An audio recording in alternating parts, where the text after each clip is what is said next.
জাতীয় ঐকমত্য কমিশনের কাছে নাগরিকের ভোটার হওয়ার ক্ষেত্রে বয়স ১৬ বছর ও প্রার্থীর ক্ষেত্রে বয়স ২৩ বছর করার প্রস্তাব দেবে জাতীয় নাগরিক পার্টি এনসিপি।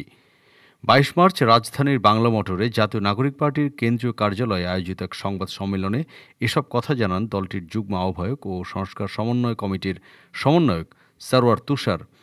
সরওয়ার তুষার জানান, এবারের অভ্যুত্থানকে সারা বিশ্বের জেনজির অভ্যুত্থান বলা হচ্ছে। গণ অভ্যুত্থানে তাদের একটা বড় স্টেক তৈরি হয়েছে, তাই আসন্ন নির্বাচনে বয়স ১৮ বছরের নিচে হওয়ার কারণে তাদের মতামত দিতে না দেওয়াটা অযৌক্তিক। এজন্য সংস্কার প্রস্তাবের সুপারিশমালা কমিশনে ভোটারের বয়স ১৬ বছর করার জন্য প্রস্তাব জমা দেয়া হবে বলে জানান তিনি।